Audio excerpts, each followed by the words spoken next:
Hi, Hello. everybody. Happy Thursday. Hi, Rachel. Hi, everybody. Yeah. Dr. Julie Gilbert and Rachel Matthews coming to you live, I think, If you're on catching, Thursdays, this yeah, sunny Thursday. Rachel, well, I missed last week because I was in another sunny place. I know. Yeah. Yes. A little warmer, I might say. True. True. It is not warm out there, but if you sit in the car in the sun, it's really warm. Yeah.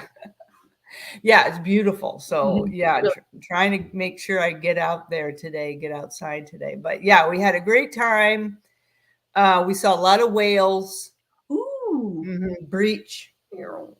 Yeah, very. so it was great. I learned a lot of good stuff. I do want to say I went to a family medicine conference, and and it was all about chronic disease. Mm-hmm. The different chronic diseases through the different organ systems. Mm. And each one did a good job, and I think a better job of addressing lifestyle change as the preeminent form of treatment. Mm-hmm. Yeah. Now they didn't go into a lot of detail. There was some discussion about Mediterranean diet and things like that, but I in my memory Uh-huh. of conferences over time, this is the one family medicine conference that stood out in really targeting lifestyle as a treatment plan. So kudos to them. Yes. Big. Yeah, yeah, and I feel like yeah, we're doing good stuff by really focusing again on lifestyle. The other Good. thing I wanted to mention, Rachel, is to this week. This is is Obesity Care Week. Ah. So yeah, and so the different organizations are highlighting obesity as a chronic disease that can be relapsing, recurrent.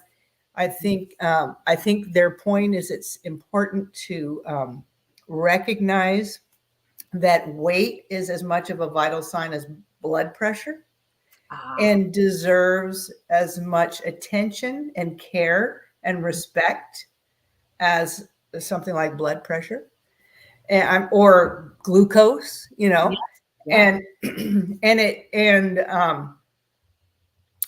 that it's treatable, and it shouldn't be like, oh, just lose a few pounds. It needs dedicated time and education, and sometimes even medication, as a tool. So dedicated tools to address the vital sign of weight. Yeah. Wow. I Yeah. love that. I love that. That's a paradigm shift and a mindset Mhm. shift than where we've been. And Right. I think you said the respect of it. Um, any one of our vital signs are off and the doctor's alarm bells go off. And, Yeah. Your heart rate, your blood pressure, your blood sugar. Yeah. Uh-huh. mhm, and they But should ring the same bells in and then start the cascade of treatment and mhm. options and lifestyle change, just like, oh, hey, your blood pressure is not looking so great. We've got to act. Um, Mhm. no doctor sends a patient home and says, yeah, work on your blood pressure. Yeah. Right. Right. Yeah. Figure that out. Good Right. luck. Come back in 2 months. They don't do that. No. No, not with blood pressure, but they do that with weight, Yeah. or have done that with weight. And so Yeah. that's a really great shift. Yeah, Mhm. it is a good shift. As a matter of fact, they had 2 hours dedicated to weight management. So I was impressed. Very Impressed. good. Yeah. So your two worlds collided there, Yeah, they collided. That's exactly economy right. and obesity Mhm. medicine. Yeah, it was great. Okay, Rachel, what do you have for us this week? As All far right. as Well, yeah. yes, welcome to if you're here live with us, you're seeing us live on Facebook, on YouTube. This is the Dr. Gilbert's podcast, What's for Dinner. You're also probably seeing this now on my Facebook and my YouTube. So you can find us there live every Thursday, but also all of them are archived. So you can always go back and check them out on all those platforms. And so lately, what we've been doing is bringing an inspiring quote or some sort of mantra or theme, and then just talking about it, just kind of Mhm, applying it to the health journey and to see how it might inspire us. So mhm, my quote for today comes from Leo Babauta. I think that's how you say it. He's an author. He's written books like The Zen Habits, Zen to Done, and The Power of Less. So he's an author. And he says, make it so easy, you can't say no. So he's talking about habits. Make your habits so easy, you can't say no. And right now with Oregon Weight and Wellness, in our group coaching sessions, we have a cohort of tiny habits and atomic habits, and we're learning and talking about and experimenting and practicing with how to build really small, tiny steps that turn into major habits, major lifestyle change. And then also how to use that same concept to break habits. We don't like to use the word break because you never really break a habit, but change a habit, modify a habit, or replace it.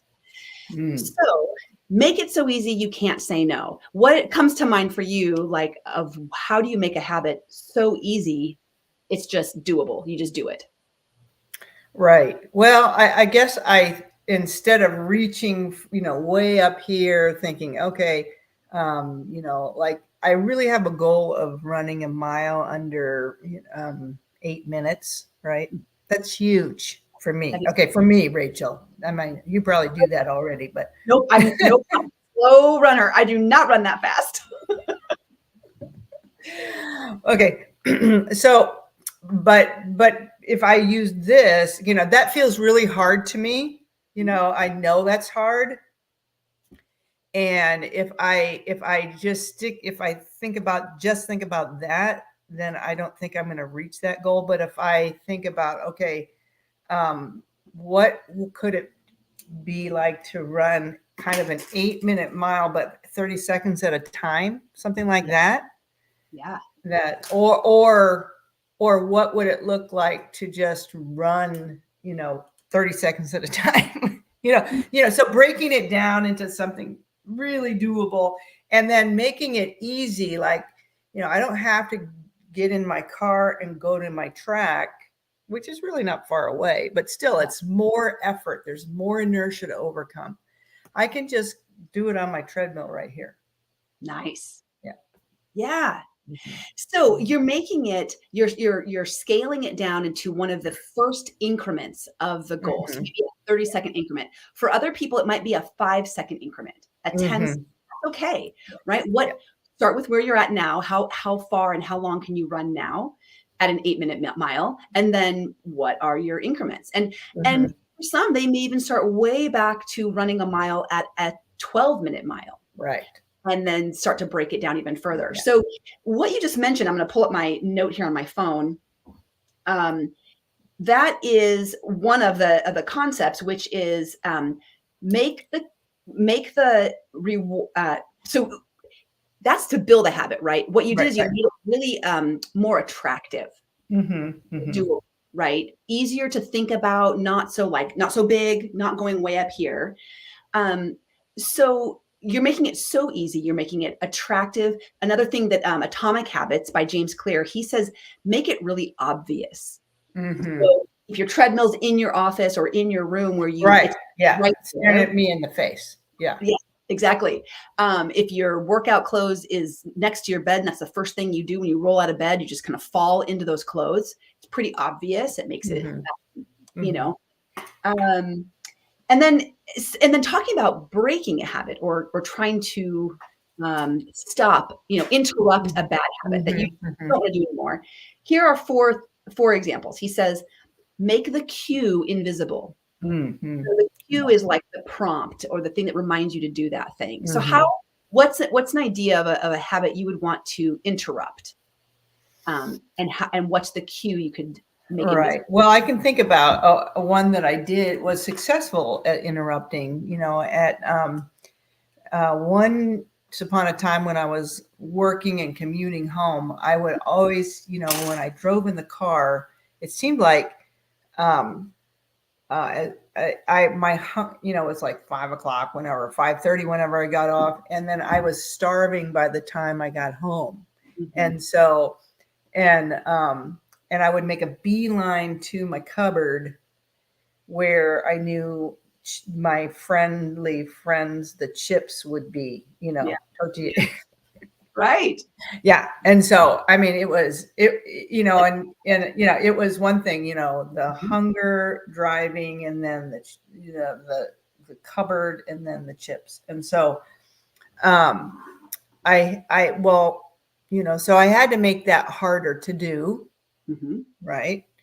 And I had to make the cues invisible. The cue really was the cupboard, right? Oh, cupboard, as soon as I see the cupboard, I think chips. Yeah. Well, I couldn't change up the kitchen. Right. But I could move the chips. You could move the chips. Do you remember when the first time was that you thought about the chips? Because that's actually the cue. Right. Oh, there you go. Well, on the drive home. Okay, on the drive home. So that's the cue, actually. Yeah. Right. And in that situation, you can't really not drive home. Right. But it has to be a change of the mindset of thinking about something else, or saying, nope, I'm not going to eat chips. Right? You have the thought, you have the cue, but then you have to capture it. But that's a really great point, because we oftentimes think the cue is just the thing, the food, the chip, whatever. Right. It can be other people's behaviors. It can be the day. It can be, and those are the cues of when we first think of it. Right. And so you're talking about an interruption in the pattern somewhere. Yeah. And maybe that first interruption is the cue. So interrupting that cue. Yes. Right. Because every behavior has a cue that comes first. Every single thing you do, some sort of prompt or cue, and usually they're invisible. You don't even know that they're right. They're automatic. Yeah. But so you're talking about becoming aware, just raising the awareness of the thought of it to begin with, recognizing, okay, I'm hungry now. I'm thinking about chips. Yeah.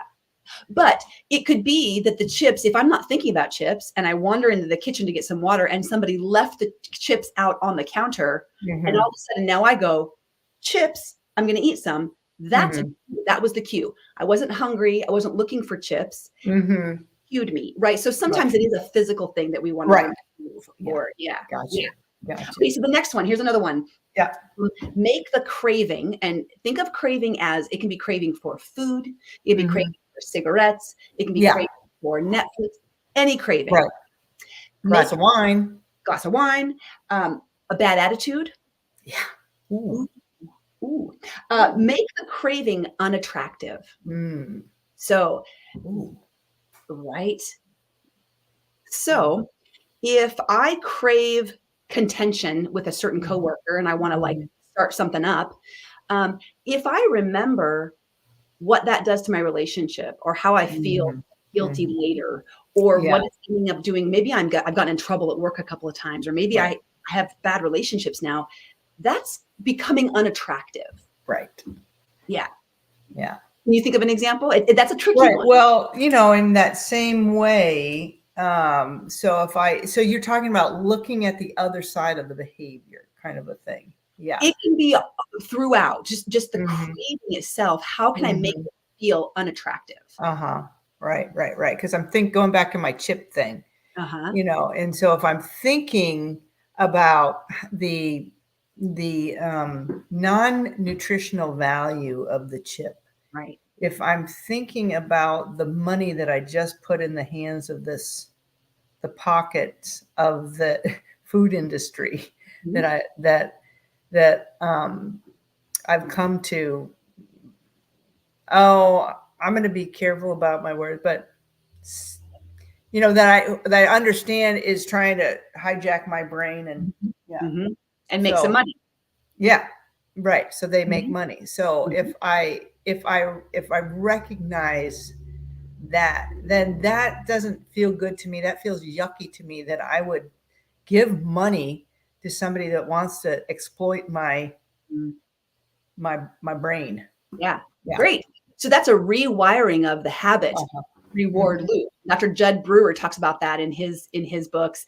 And it's that rewiring, like, well, the chips used to be a reward of blank, but now that's just not so worth it anymore to me because of what you're connecting it to. So it's becoming less and less attractive. Yeah. And the unattractive piece is that frantic hunger. I I don't like to feel frantically hungry. So that actually, I don't want to do that. So how can I not do that in the future? So that kind of backtracks me to what did I eat for lunch, kind of a thing. Nice. Yeah. Yeah. Nice. Yeah. So thinking, let's back up, let's reverse engineer Mm-hmm. to try to solve the problem in the first place, to try Right. to even remove the need for the craving. Yes. Yeah. Nice. Right. Right. Another one is make the response difficult. Mm. So in your chip scenario, this would be there are no chips in the house. Right. Yeah. Right. That, or you have apples in front of the chips, and that's what you Mhm. pick first. Right.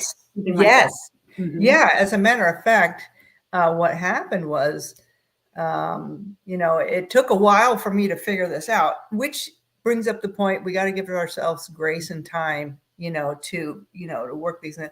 My Yeah. husband put in front of the cupboard, for whatever reason, we did not buy chips. I think it's because we had the, I'm going to say, excuse or the rationalization that, well, we have kids, so we have to have chips. Okay, whatever, I mean, but anyway, so my husband put in front of the chips on the counter that was in front of the cupboard, he put pecans. Ah, Yeah. very good. Yeah. So that was the interruption of. Nice. Yeah. Yes. Mhm. And knowing that you want to eat the pecans instead of chips, you have the Mhm. desire to not eat the chips every day after work. Mhm. You've got to make it hard. You got to make it Mhm. hard to get those chips. And if you've had that conversation with yourself, I'd really like to eat something healthier when I'm hungry Yeah. like that. Right. A bowl of pecans, well, that's so easy. Right? So like the quote, make it so easy you can't say no. Right. That makes it really, really easy. Yeah. Yeah. The last one is make the reward unsatisfying. Mhm.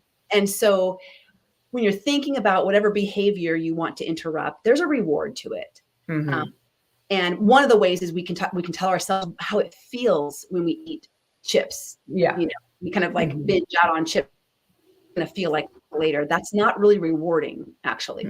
Mhm. And so we can kind of rewire that in too, that it doesn't feel good. Right. But, yeah.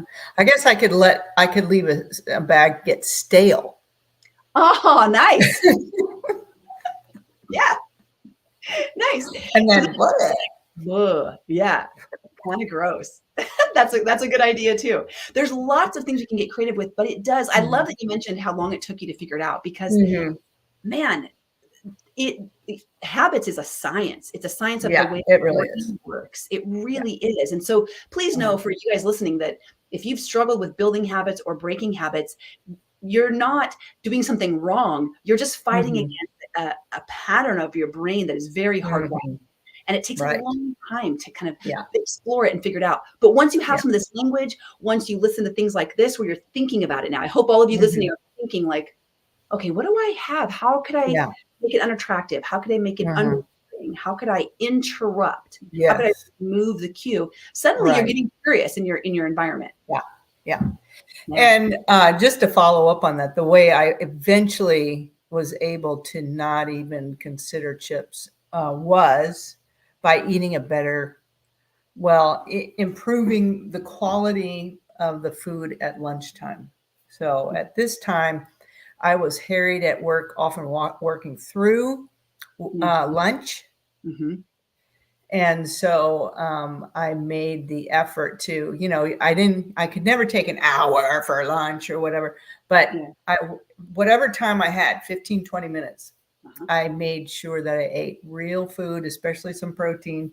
And that was so much more sustaining for me. And then I eventually got to the point where I had a couple of nuts, like pecans in my an airtight container in my bag that I took to work, so I would have some nuts if I needed them on the way home. Yeah, right. That would be another way to disrupt that whole process and solve the hunger problem before it gets so hungry. Yeah, that's just a food emergency, and then and we're just not really thinking very, very clearly. Frantic. Yeah.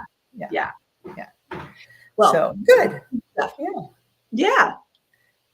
Yeah. So tell us if you can think of a habit that you disrupted, that you were able, a habit that you didn't like, that you were able to break. I've been working on and off. I'm sometimes good, and then I fall back because it's a really old habit. But dessert after dinner, and so there have been things like I've put my dessert on my plate with my dinner, and so then that's the completion of the meal, rather than snacking an hour later and then just keep snacking, adding it. Yeah, it's a meal ender. It's a meal ender. Yeah. I've done tea instead, so I've replaced it with fancy or special tea that tastes good. I've removed myself from the environment. So rather than doing the behavior that I'm always doing when I'm craving a treat or a dessert and it's an hour after dinner or whatever, I disrupted that behavior, went somewhere else in the house or changed my pattern. Right. Change your environment. Okay. Change your environment. Yeah. So that's one it dies really hard because once I started it, one time, the very next day the brain goes, we're going to do it again, right? And you're like, oh, so it's but I'm constantly being aware of it and working with my mind so that it's not, the biggest thing is it's not a mindless, I don't want it to be a mindless, just haphazard, free for all. Yeah. Good. Well, it's great to hear you talk about that it is a struggle, that it's ongoing, and you're aware of it, and you're working on it, and you're giving yourself that grace. You're not beating yourself up, but but it is like, oh my gosh. It's kind of funny that, man, it's interesting that it's so easy to get back to. It is so, which speaks to the brain, right? So give yourself that credit that you're working against some old deep I've been doing this for 49 years. Right. I'm really good at it. Really good. Right. Yeah. And so sometimes our expectations are just so unrealistic about how fast we think we can make the brain change. And to your point, 49 years, that's a long time. So that's a lot of practice. Yes. A lot of, for that strong wiring. Right. Yeah. And, but the hope that we have is that our brains aren't unchangeable. They're not immutable, that we can change. And it does take practice and it takes time. It does. Yeah. But it works. Yeah, it works. It works. Right. All right. Very good, Rachel. Well, on that note, tell us what you're having for dinner and if you're planning dessert today. Oh, great question. So dinner tonight, we're with our small group again. So we're making potato bar. So big, some potatoes, sweet potatoes, and I don't know, somebody else is bringing potatoes. I'm bringing a vegan cheese sauce. And then, which is that with nutritional yeast or cashew or what? It's not the Yum sauce lookalike, but it is with cashews, nutritional yeast, bell peppers, onions. And then I'm also bringing roasted chickpeas. So I'm hoping I might have to figure out a vegetable to bring, because I don't know if anybody else is bringing any vegetables. I haven't heard yet. But anyway, it's a stuffed potato bar. And I will tell you that sometimes somebody brings a dessert and sometimes they don't. And so what I'd like to go in with the intention is, if it's whole and real, and for me, plant-based, then I can have some. If what I'm trying to do is limit, I can eat dessert or something sweet and enjoy it. But for me, I like the parameters of it's vegan, it's whole, and it's real. If it doesn't fall into that category, then it's not my food. Then it's likely more like junk food. And I can still enjoy, like somebody had dark chocolate dipped strawberries last time. Wonderful. That was wonderful. You know what I mean? So something like that. Yeah. How about you? What's for dinner? Well, so I got back from my trip on Sunday, and we hit the grocery store on the way home, believe it or not. And so we are stocked up on vegetables again. And I've eaten my way through my kale and my arugula. So So I Yeah. think it's going to be a veggie omelet tonight. Yeah. Ooh, Yeah. And so I've got mushroom, onion, and peppers that I'm probably going to, saute a little bit and throw Right. in there. Yeah. And it's amazing how jet lagged I feel with only 2 hours of time Mhm. difference. I don't know why I feel a little tired. So I'm going to give myself a night off from major cooking, but I can, There you go. easy to whip up an omelet. Yeah. Something quick that you can whip up and get back onto your routine. Yeah. Yeah. Yeah. So Sounds great. good. Yeah. And I did make yesterday for today, coconut chia pudding. Yeah. Ooh. And some of these desserts, Rachel, for me, I just consider them as part of my meal. Right. Right. It's on the plate. It's one of Mhm. the food groups or something, Yeah, right? it is because of all the nutrient density that it brings, Mhm. all the good stuff that it's doing for me. Yeah. Right. Exactly. And then it's not this thing that's outside of parameters or something. It's Mhm. what I'm doing. It's part of. Yeah. Yeah. Feels good. Feels Yeah. good. Very Yeah. cool. Yeah. Good. Now, Well, on the good. dessert horizon, I will Mhm. tell you that on our every morning we walked in the morning, in the evening, and of course the Yeah. evening probably was more on the beach, and then in the morning it was in the little area that we were. And every morning we passed this tiny little bakery. And it was the best cinnamon rolls in Maui. Oh, And the aromas wafting, they're I like, bet. oh, it smelled absolutely divine. And You're hiding it. it opens at 7, but by 7 o'clock there is a line out to the street. 40 people deep. They must be the best cinnamon rolls in the Well, world. we had to find out, Rachel. Of course. And were they? Well, so Friday, we waited till Friday, which was pretty much the last day that we could, because they weren't open on Saturday. So we waited till Friday. So that was one of our strategies, is to not jump in the first day. We waited until Friday. Nice. And then my husband waited in line while I took a run, at not 8-minute mile, by the way. Not yet. No. No, it's so funny when you think you're doing great and then these 40-year-olds whip right by you. You'll be there soon. You'll be there soon. That's right. That's right. But anyway, yeah. Rachel, I have to say they were pretty darn good. Pretty darn good. Yeah. Good for them then. They did it. Good job, Maui. Yeah, that's right. Nice I job. was supporting the locals. Yeah. Yes. But yeah, every once in a while it is pretty good. All right. Well, great talking with you, Rachel. Enjoy the rest of your day in the sunshine, and we'll meet up back here next week. We'll see y'all next week. Thanks so much, everybody. Okay. Take Bye. care.